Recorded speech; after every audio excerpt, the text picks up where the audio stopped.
And so the aim is to give you a general information session on ERC grants, but there will also be a focus on Work Program 2024 because there are several changes that have been put in the Work Program 2024, as I will discuss in more detail.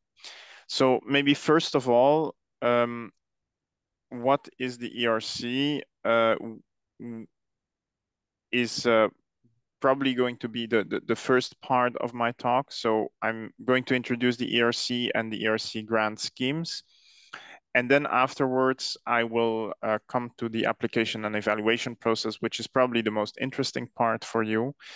And in addition, I will also talk about the implementation arrangements with China, which can also be very interesting for those who are interested in working with ERC grantees instead of applying for an ERC grant. And then afterwards, we will have some time for questions and answers. I will try to keep to the scheduled time, but of course, we can have much more time for question and answers if there's a interest for that.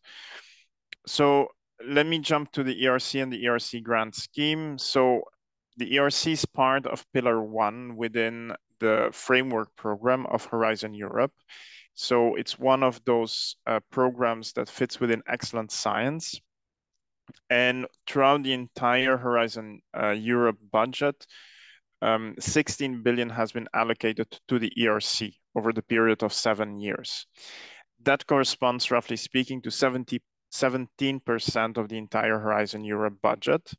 For Work Program 2024, there is a 2.16 billion euros foreseen, and this would correspond roughly to handing out 950 grants in the next call year. Now, the ERC consists foremost of a scientific council that is composed of 22 prominent scientists, including the ERC president. And it's a scientific council that sets apart and determines the overall scientific strategy of the ERC, and that also is charged with controlling the operational quality of the ERC. How do they do that? Well, foremost, they are the ones in charge of the annual work program for the ERC. And they're also in charge of selecting the experts that will serve on the evaluation panels.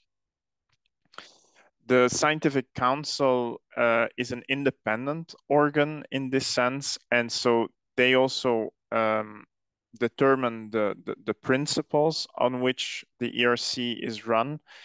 They're also there, let's say, to express and make sure that scientific freedom is part of this equation. So I will already tell you up front, we're part of this Pillar 1, scientific excellence, and for the ERC, scientific excellence will be the only criterion throughout the evaluation. The idea of the ERC is that we provide support to individual scientists. And in this sense, we are a little bit different from other programs or other pillars that focus more on consortia funding. Another distinction is that there are no predefined subjects or topics. The way that we refer to that, it's a bottom-up program. So it's the researcher themselves that come with the idea and the research field that they want to tackle. And this also comes with another important aspect, that is that ERC provides support for frontier research in all fields of sciences and humanities. And most importantly, the evaluation process is always based on international peer review by experts in the field, and so by peers that are able to assess their peers. So this is an overview of the Scientific Council. On top, you see the president, Maria Leptin. She's helped or assisted by 3 vice presidents, and then you have also the rest of the Scientific Council. The idea of the Scientific Council is to have these eminent experts from all over the world as well, not covering necessarily all disciplines of science, but they're there to establish and discuss the policies of the ERC. There's also the ones that define each year which grant schemes are appearing in the work program. And it's now already since many, many years that there are 4 main grant schemes in the ERC work program. First of all, we have the starting grants, consolidator grants, then advanced grants. A part of that, there is the synergy grants, which is the only grant that allows to have 2 or more principal investigators, 2 to 4 principal investigators work together on a project. And then in addition, there is also a top-up grant, which is called proof of concept for those grant holders that want to bring part of their, let's say, invention or technology or result closer to the market. When it comes to starting grant, consolidator grant, and advanced grant, each of these grants can last up to a maximum of 5 years. And each of the grant is also characterized by a certain budget. So for starting grant, you have a standard budget of 1.5 million. For consolidator, you have 2 million. And for advanced grant, you have 2.5 million. What is the difference between those 3 individual grants? Well, it's the career stage. So starting grant applicants are eligible between 2 and 7 years after their PhD. Consolidator grant has an eligibility window of 7 to 12 years after the PhD, whereas advanced grant does not have an eligibility window. So for synergy grants, we have 2 to 4 principal investigators maximally that can have or request a budget million for a period of 6 years. And since 2019, one of those PIs can be fully based outside of the EU or an EU associated country. The proof of concept grants, that is a lump sum contribution of 150,000 euros for ERC grant holders. New in the 2024 work program is that advanced grant will also be handed down as a lump sum, but in a different way than the POC grant. So if I summarize a little bit again, the eligibility criteria for the main ERC grants, I already discussed a little bit about the eligibility window for the starting and the COC grant. Now, here you also see the explicit dates written down, and those are the windows in which your PhD date needs to fall. There's some additional criteria to take into account. That is that a starting grantee needs to devote 50% of their time to the project, whereas for COG this is 40%, and for advanced grant this is 30%, and for synergy this is also 30%. Regarding the time spent in the EU, for starting COG and advanced grant, this needs to be a maximum of 50%. Or no, sorry, a minimum of 50%, sorry, a minimum of 50% that they spend in the EU or an EU associated country. For synergy, this is the same, except for the PI that is actually located outside the EU or an associated country. That requirement does not count. And then there are some additional resubmission restrictions possible, and that depends on whether you've submitted a proposal to a previous call. And those resubmission restrictions you will find in the work program spelled out. When it comes to the eligibility window for starting grant and COG, there are possibilities to request an extension of that eligibility window based on documented cases. So you need to provide the necessary documents, and the reasons are also listed in the work program. I mention them here. There's, for instance, parental leave, long-term illness, clinical training. New is natural disasters and asylum. There is, of course, also military training and so forth.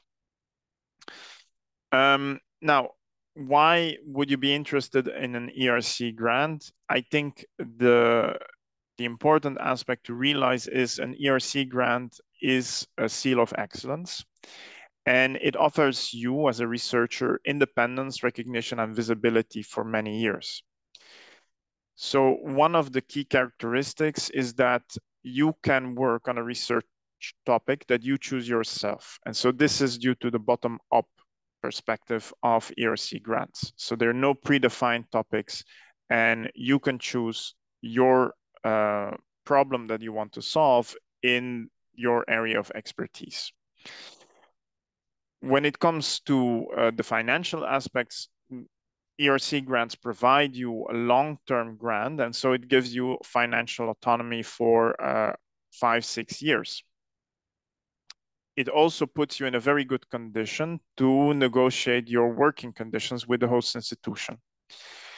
And maybe also very interesting for you to keep in mind is that grantees can also keep their affiliation with the host institution outside of Europe. The requirement, as I pointed out earlier, is that you need to spend 50% of your time throughout the project in the EU or an EU associated country. In addition to that, the ERC grant is a seal of excellence, and so it allows you also to attract excellent team members and collaborators from all over the world. It even provides you some flexibility to have a limited number of team members based outside of Europe if the added scientific value is justified.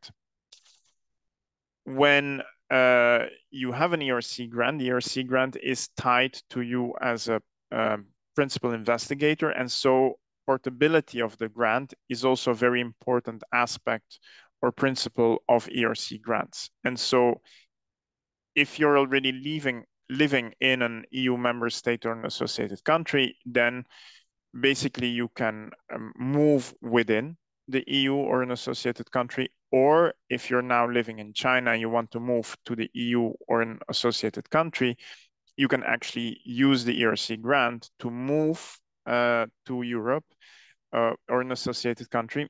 And you can even ask for additional startup funding for researchers that are moving to Europe. So one of the things that I did not explicitly mention in the previous slide is that for each of the calls, starting, COG, and advance, there is the possibility to ask for additional funding on top of the standard maximal amount. And for Synergy, you have 4 PIs maximally, so you can ask up to 4 million euros extra. Okay, so this is roughly speaking the overview. Now I will discuss quickly the application and evaluation process. So first of all, for yourself, what do you do when you start preparing the proposal? My main advice would be careful and choose carefully. First of all, choose the appropriate call that you want to apply to. And so make sure that you understand in which eligibility window you fall and to which call you would like to apply. If you're falling into the cases of starting, COG, and advanced grant, then you're able to choose your own panel. And so upon submission of your proposal, you need to choose your panel. My advice to you here is choose the panel that best fits your proposal. Don't try to choose another panel because you want to play a tactical game.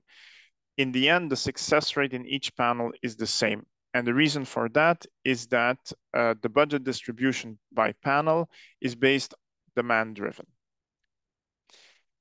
Secondly, if you have a proposal that is quite interdisciplinary or does not fit within one particular panel, you can choose a secondary panel. And I also advise you at that point to explain the interdisciplinary nature of your proposal already in part B1. There is a particular box foreseen on the first page of part B1. I will come back to what part B1 means later on. Now, in very exceptional cases, proposals may be transferred between panels, and this happens when it's clear that clear mistakes were made by applicants. This can happen, for instance, if 10 minutes before the deadline an applicant submits, but misclicks very rapidly in the system and so on. Another situation is when there's not sufficient expertise available in the primary panel. And so then panel chairs discuss and try to determine in which panel the proposal would be best evaluated. Now, that is the situation for the individual calls. For Synergy, the choice is basically not there because you submit to one single panel for Synergy. And then afterwards, at step 2 and step 3, 5 dynamic panels are formed based on the proposal content. What does it mean? Well, basically, after step 1, the remaining proposals will be divided in those 5 panels, and 2 of those panels will be more life science oriented, 2 will be more physical science and engineering oriented, and 1 will be more social sciences and humanities oriented. In all of those calls, it's important to choose the descriptors and the free keywords carefully because those characterize your research. And it's also based on those keywords and descriptors, let's say, that the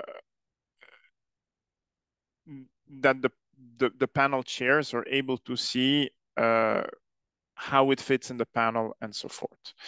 Okay, so make sure that you also have a careful choice there for the descriptors and the free keywords. So when it comes to the panel structure, this is the panel structure for 2024. There are 28 panels in total. There is one brand new panel, which is SH8. The reason why it was established is because there was an overload of proposals submitted to some other SH panels. And so the Scientific Council identified the need of putting in place a new panel, and they identified that combining studies on cultures and arts would form a nice, consistent addition. Now, this had implications on panels such as SH3, where part of a small part of the panel has been moved to SH8, as well as SH5, where the also there a chunk of what the panel used to be has been moved to SH8 to create a consistent new panel. As a result, the philosophy that used to be in SH4 has also been moved to SH5, and so SH5 is now a combination between history and philosophy. When it comes to LS, there's a rebranding of the panel title for LS3, and this was done in order to enlarge the panel scope, let's say, and to make it clearer for applicants what this panel covers, and that it's broader than what the panel title used to indicate. And there are also some changes made to LS5 to make it clear what the neuroscience aspects are for the applicants. Now, it's very important that these panel structures are there for you to read through, and each of the panel structures comes also with panel descriptors. Now, these panel descriptors are just a guidance element for you to find your way towards the right panel. It's not like these are clear priorities for the Scientific Council. Okay, so now, once you've chosen your panel, it's important that you start writing your proposal, of course. And so here I will give you a brief overview of the structure of your proposal. So there will be an administrative part that is part A that needs to be filled in. And in addition, there's also the question to hand over or to fill in all of the information about the proposal budget. That means the resources and the budget table. So also a description and a justification of the resource usage. When it comes to the scientific evaluation, evaluators only look at part B1, part B2, and the resources, so the proposal budget, but they do it in different stages, and I will come back to that later. So I think you will spend most time in writing part B1 and part B2 because that is the scientific proposal as a whole. Now, part B1 consists of two parts. That is the extended synopsis, consisting of a maximum of 5 pages, and also a CV and a track record with a maximum up to 4 pages. Part B2, on the other hand, is the full scientific proposal that can only be up to 14 pages for the state of the art and the objectives and the methodology. New in 2024 is that the funding idea that was always included as an appendix in part B1 has been moved to part B2, but it's not counted for the page limit. In addition, you will also need to provide a host institution support letter, for which you will also find a template online. And in case you apply to starting grant or consolidator grant, you will also need to provide us the PhD certificate to ensure that you are indeed eligible. Now, in 2024, some changes were made to the CV and the track record, and I will briefly discuss how it looks like in the 2024 calls. So what is new? Well, basically, they're no longer prescriptive PI profiles for starting COG or advanced grant. And what do I mean by it? Well, basically, they're no longer numerical thresholds on achievements. There has been a clear choice of the Scientific Council to go away from numerical indicators per se in the evaluation. Instead, what they want you to do is to use a new template that consists, first of all, of personal details that are restricted to your education and your current and past positions. Secondly, you will then have the opportunity to explain your research achievements and also peer recognition you received for your work. Now, that consists, first of all, of research outputs. And here you can highlight a maximum of 10 research outputs that need to demonstrate how you advanced the field. And of course, there's an relation to the project or the research project that you propose. So in order for you to do that, the Scientific Council has allowed you and put in place a short narrative that should focus on the significance of these achievements and also allow you to explain your capacity to carry out the research project. The second part of this research achievements and peer recognition consists of basically indicating prizes, fellowships, academy memberships, and so on, all sorts of factors or recognitions, let's say, that again can emphasize your capacity to carry out the research project and how the field has recognized your contributions. And also there you will be able to give a short factual explanation of the significance of these prizes in relation to the work that you've done. Now, all of this, the research assessments and the peer recognition, of course, they take part in a certain context. And it was important for the Scientific Council that also this context was clearly communicated to the evaluation panels. And so you will be able to talk about particular career breaks or diverse career paths. For instance, if you spend a couple of years in the industry and then you came back to research. Other important life events, there's also attention towards how COVID impacted your research career. And again, you have the opportunity to give a short factual explanation on this. In addition, the Scientific Council also wants you to highlight some noteworthy contributions to the research community that basically give you a much, or that allow you to present a much broader profile of yourself. And indeed, it needs to be related to contributions to the research community. Again, the guidance here is to give a short factual explanation why these contributions are noteworthy and why you want to highlight them to the panel. When it comes to the evaluation, I already anticipated this before, but excellence remains the sole evaluation criterion. And excellence needs to be expressed in terms of the research project as well as the principal investigator.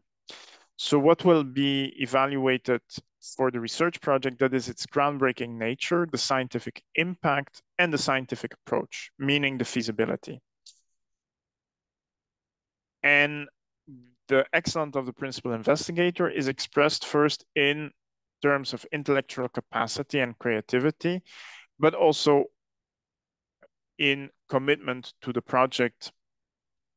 And in the work program 2024, there is also a subtle change to the assessment, mainly in the following way, that is, evaluation will be focused on the proposed research project.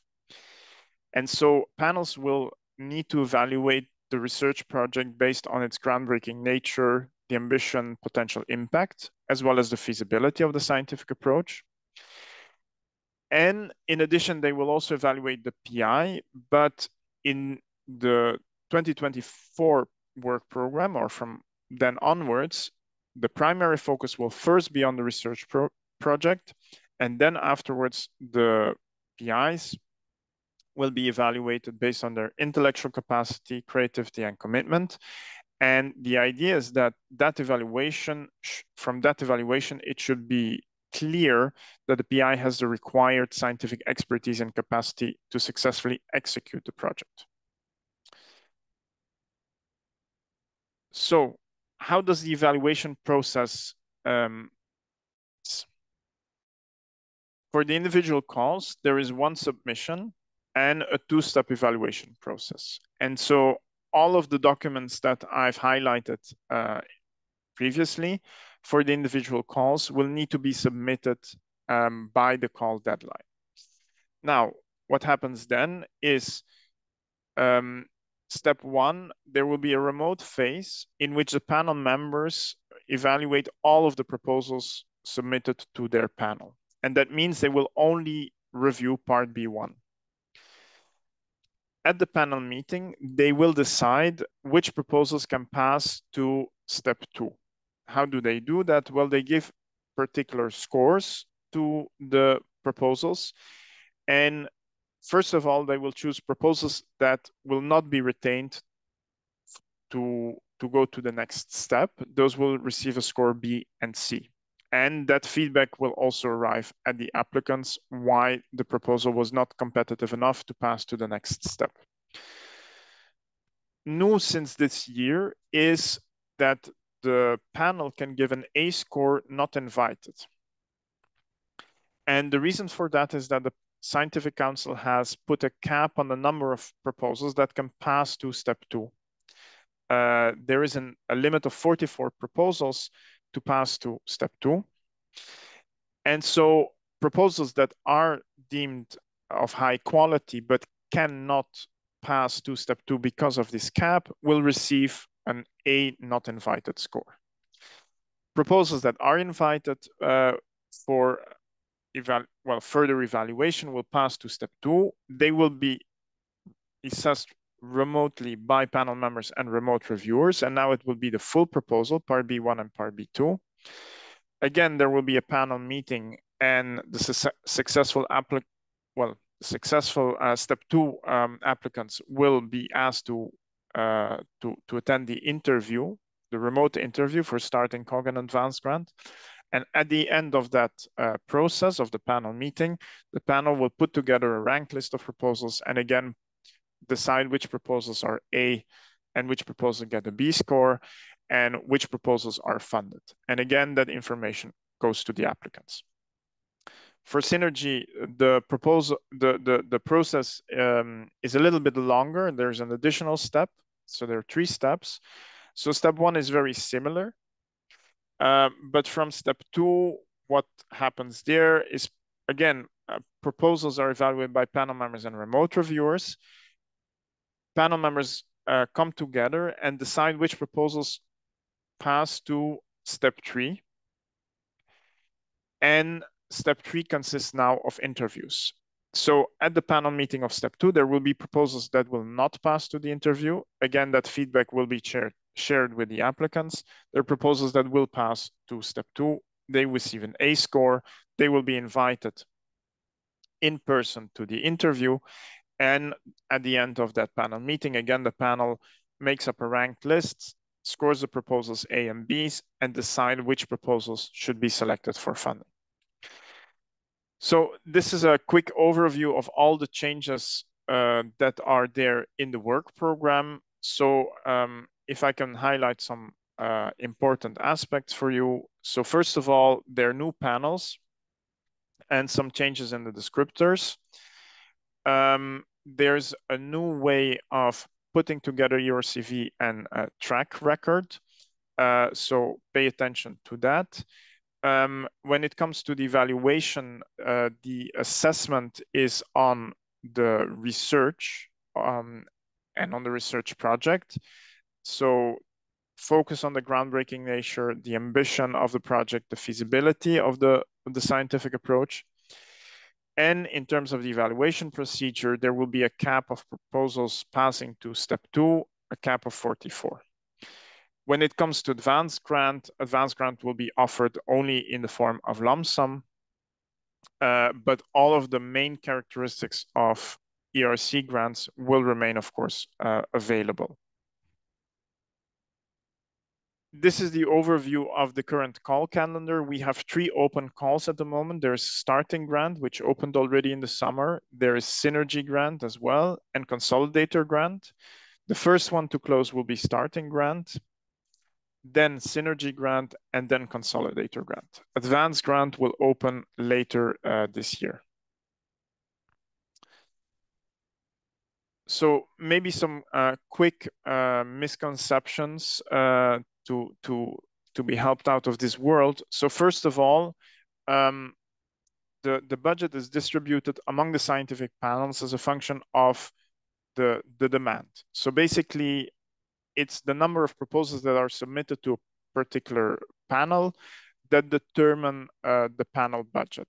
And so there's no reason to play tactical games. You choose the panel that suits you best and your research proposal as well. Very important, the panel descriptors themselves do not form priorities for the ERC. We're a full bottom-up program. Also very important is that the success rate is not linked to your age or to your academic age. We have grantees that get a starting grant 2, 3, 4 years after their PhD. And we get also young advanced grantees and so forth. So there are a number of misconceptions that are, let's say, not true because the data shows otherwise. Important is that the publication record by itself is not decisive in any selection decisions. Panels are being instructed to look holistically at the research project and at the principal investigator. And also very important is that the host institution itself is not an evaluation criterion. And this has to do with the portability principle, let's say, of ERC grants. Maybe some additional suggestions. When you prepare your proposal, keep in mind who you're writing for. Be aware that the panel members can only see part B1 at step 1. And so you need to find the right balance when writing that part B1. Make sure that you highlight the innovation where it goes beyond the state of the art. Make sure that it remains realistic and feasible. Also, make sure that you mention the state of play, that you mention potential competitors. Think about potential risk mitigation. Be concise and clear, and make sure that your scientific approach seems feasible. In terms of step two, part B1 and part B2 and the budget section are evaluated by all reviewers. That means panel members as well as remote referees.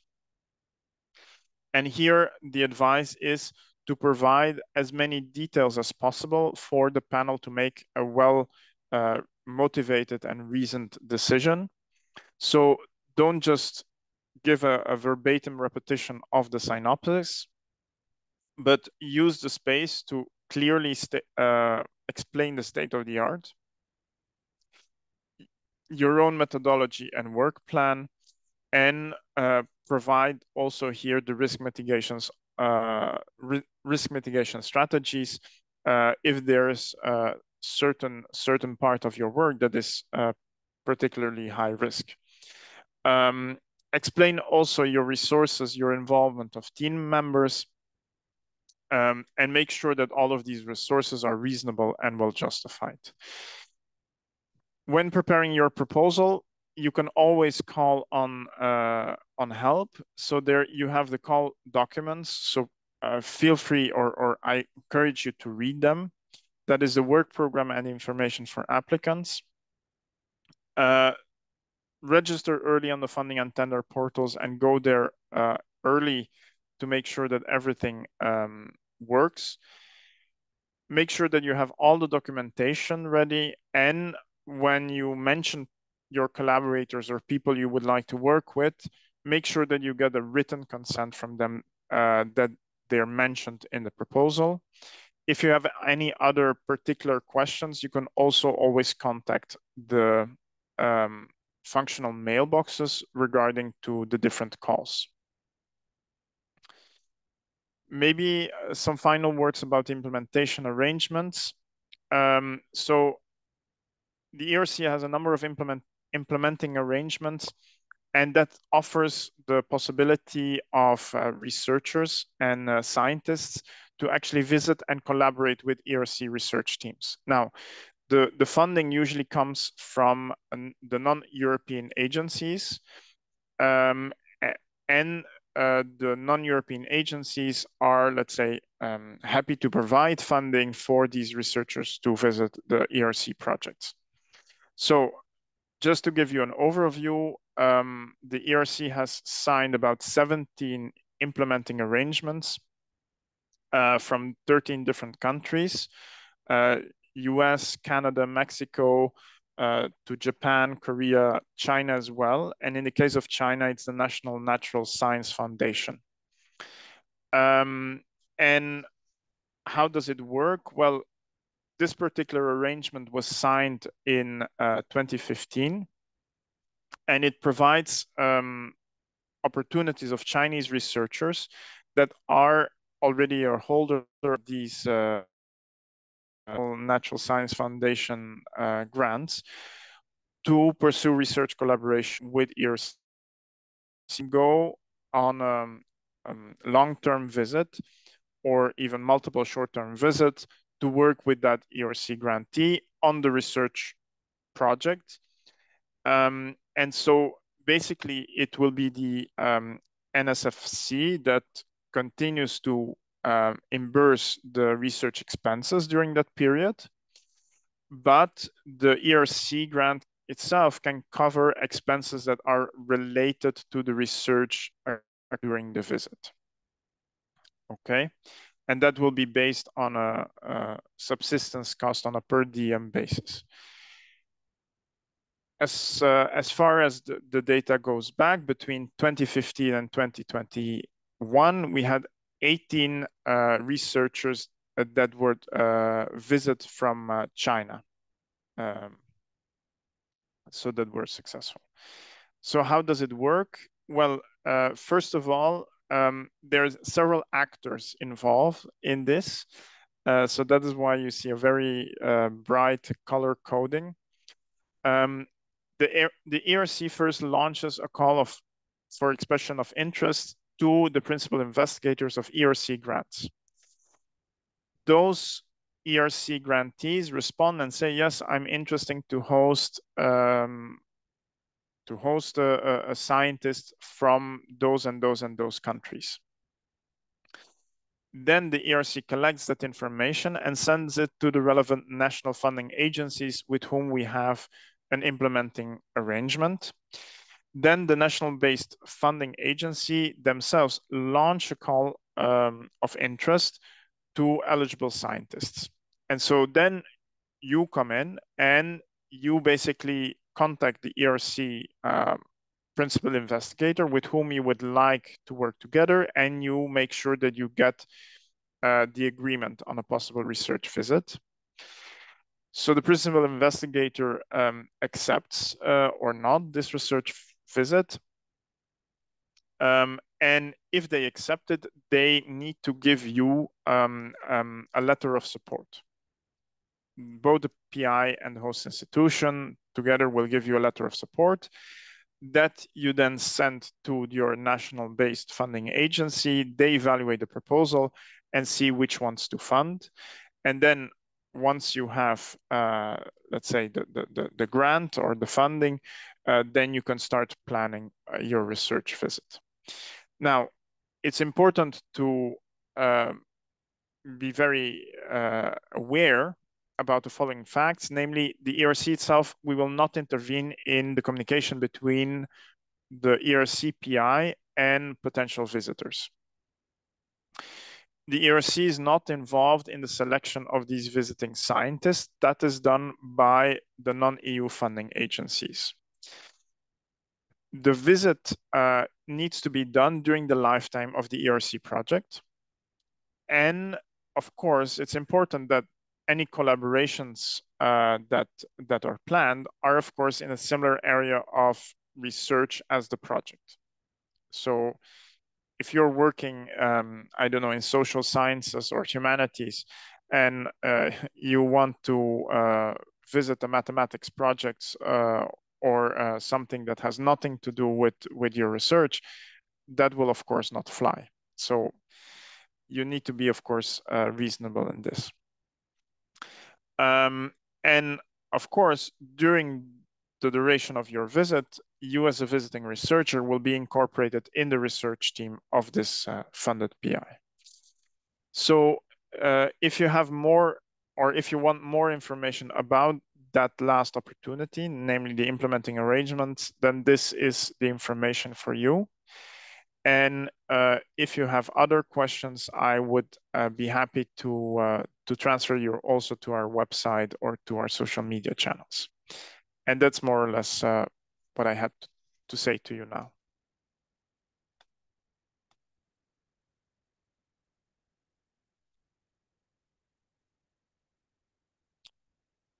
Okay, can you hear me still?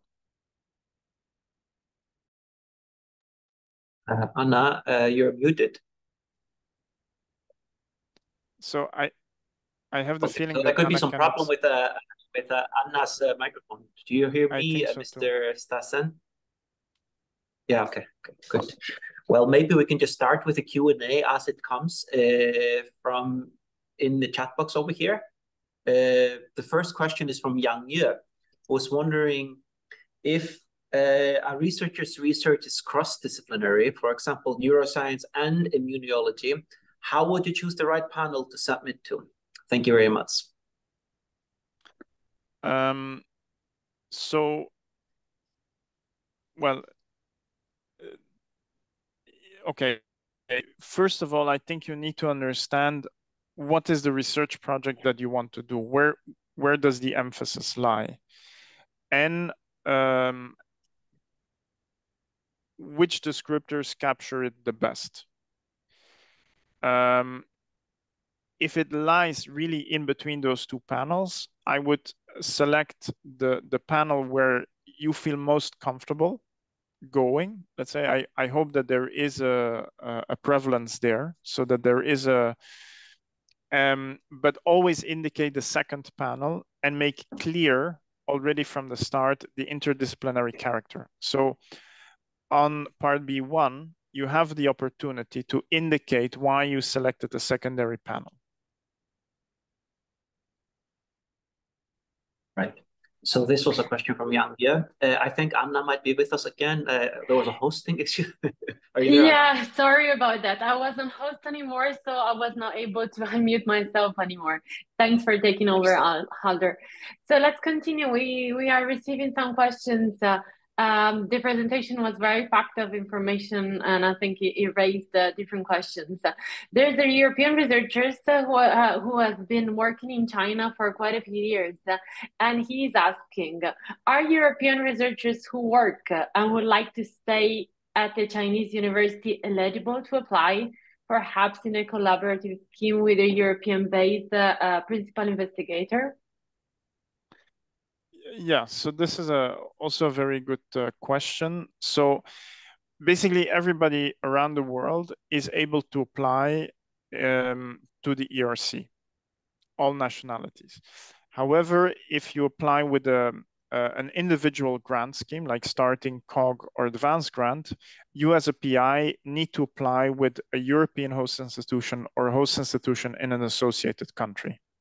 So that means that you can keep, for instance, your affiliation in China, but you would need to, I don't know, convince a host institution in Italy or in France or in Germany that you would spend 50% of your time there and do the work in Europe. When we're talking about synergy grants, there the situation is different. As I said, basically there you can work together with 2, 3 PIs, and you yourself can stay in China, whereas the other PIs then need to be in the EU or an associated country. Thank you. Also in our network, we have a European researcher who has won an ERC Think Starting Grant and who has been working 50% of his time in Shanghai for quite a few years. We interviewed him in the past, so if it's of interest, maybe we can share the recording of that interview. And another question, what is the percentage of the retained members in recent years? Well, actually, like, I'm not sure what this person means by retained members. Maybe we move to the next question. So what is the success rate of ERC? Successful applicants, maybe. Successful applicants. So, maybe. Yes. So, of course, this fluctuates a little bit from year to year, depending on how many proposals are submitted.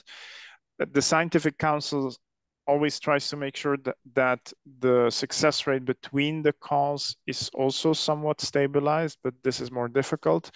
So I think for starting grant, the success rate is between 14-15%, as well as for COG, 14-15%. For advanced grant, we're also now reaching this percentage, 14%. Let's say for synergy, the percentage is a little bit lower. It's around 9-10%. I see. Thanks. That gives a good overview, I think.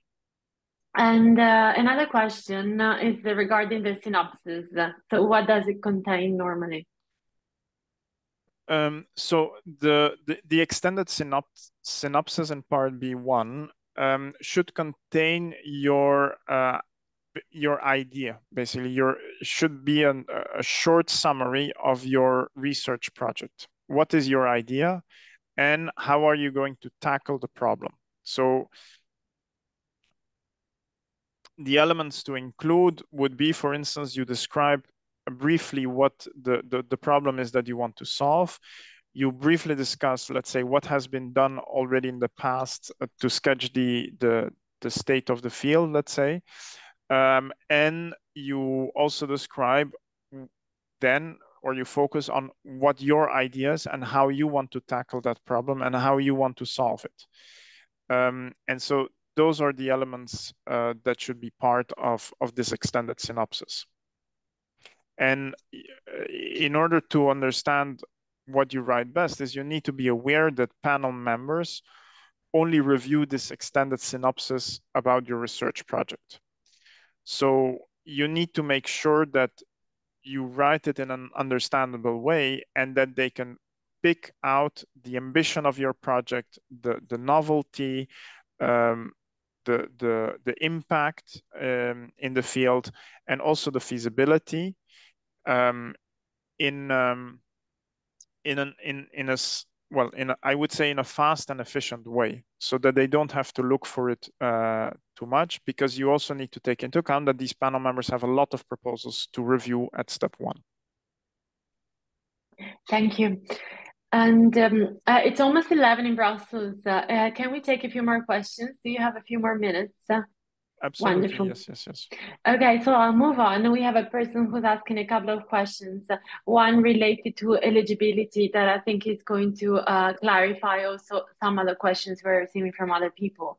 So this person is asking, I'm not European nor Chinese. Am I eligible?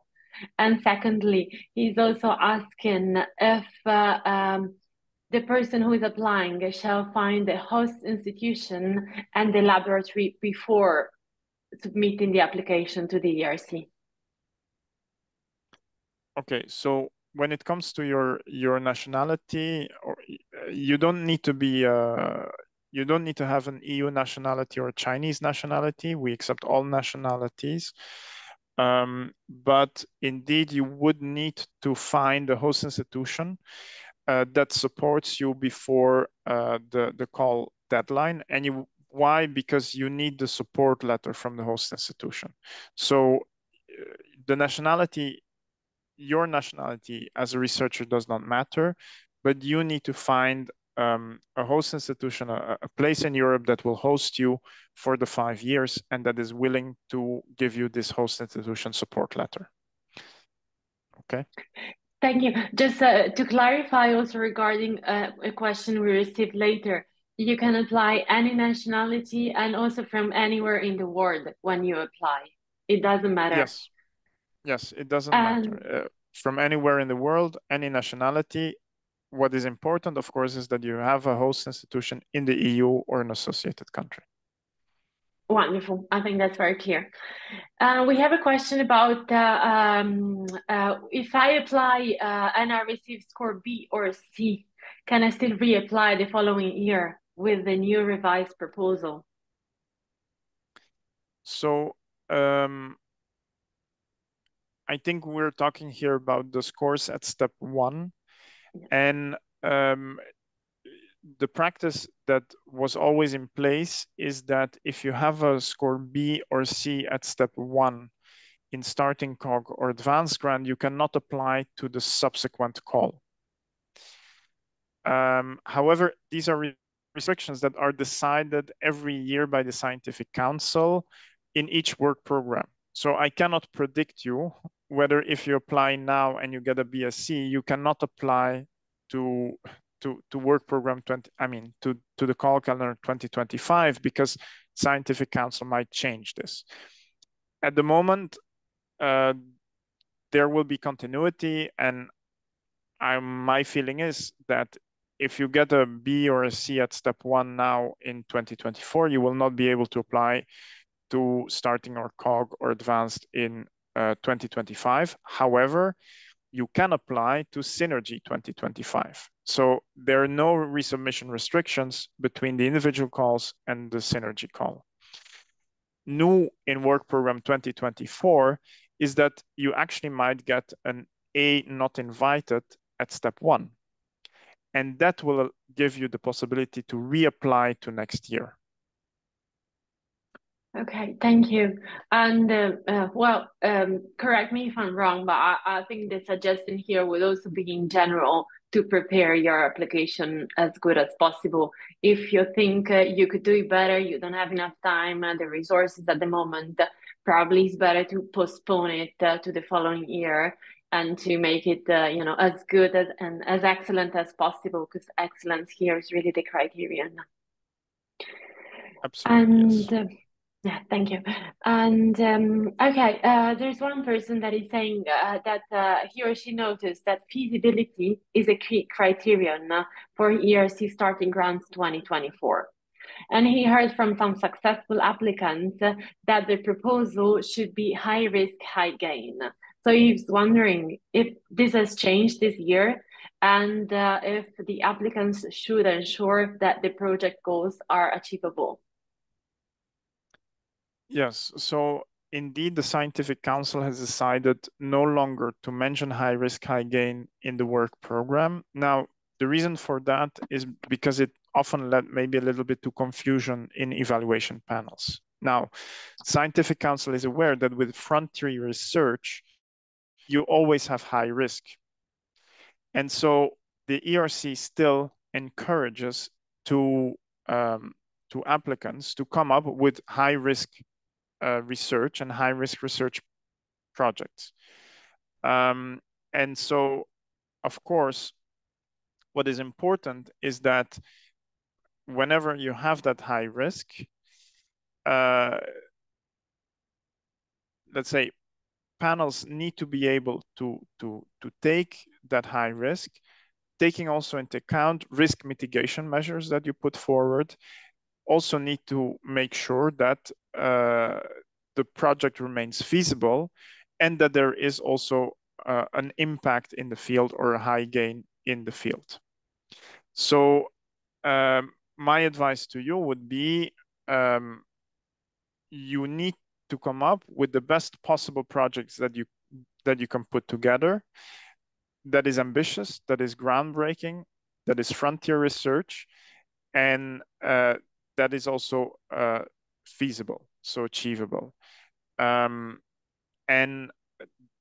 the panels will be instructed to assess all of these elements and will also be asked, let's say, to keep in mind that ERC research needs to remain high-risk research. Thank you for this answer. Before we move on, maybe I'm going to share my screen again, 1 second, because people are asking for the QR code to join the group. This is the QR code of a new group because the first one exceeded 200 members and it was not possible to join by scanning the code. So if you're interested in staying in touch, here you see it on the screen. I think we received another interesting question just a moment ago of someone asking about changing host institution. So would it be acceptable to change host institution after securing the grant or even halfway through the project? Yes. So, of course, when you apply, you need to have an eligible host institution. But then if you get the grant or even during the grant, you can use portability and take your grant and move to another host institution, provided that the host institution remains in the EU or an associated country. Then we have another question about applying for the ERC and FSC grant. But I am not sure that we are aware of how the application process is held, from the Chinese side. This person is already holding an NFSC grant and is wondering if there's a fixed application time or, if we have any details. Are you aware of anything? Could you okay, so okay. NFSC is the yes. implementing institution, the implementing arrangement with China, but I think the application is held from the Chinese side, right? Okay, I see. So there is I think there is always a time window for these let's say calls of interest for principal investigators when it comes to implementing arrangements. I'm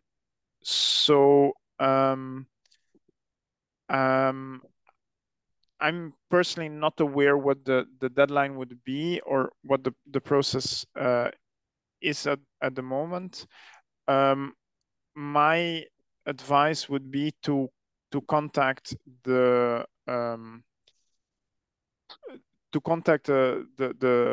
let's say the email address that I shared with you, because they might be able to help you answer that question. So basically, the way that I see it is there needs to be first a call of interest from the side of the ERC for principal investigators. That will then be and once we've collected the interest, that will then be shared with the NSCF, and then you can and then you can move forward, because I think you already have that grant, and so then you can contact a PI.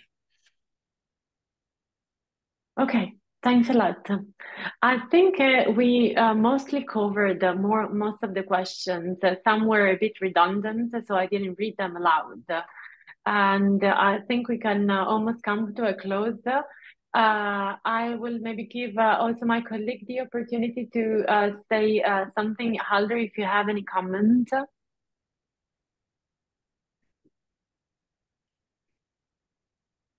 And now Halder can unmute himself. Okay, sorry about this these issues. I'm going to allow you now ask you to unmute. And we have received questions about the slides and the recording.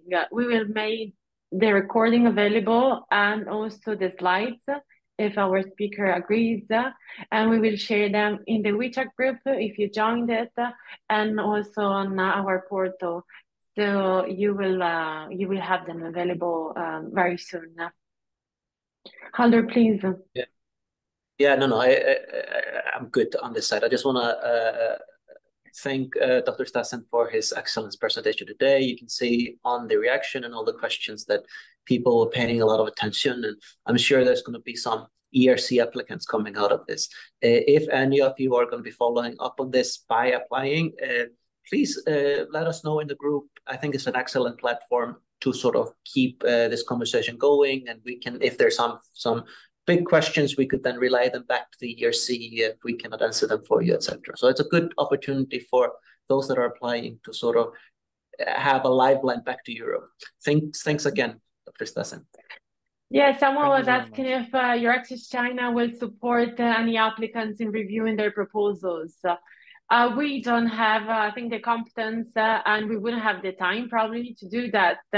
But we will make sure that every time that we have a webinar or we have an interview with a successful applicant or any kind of support related to the ERC that we can provide, that we will share it with you in the group chat, and we always disseminate to our members and through our newsletter.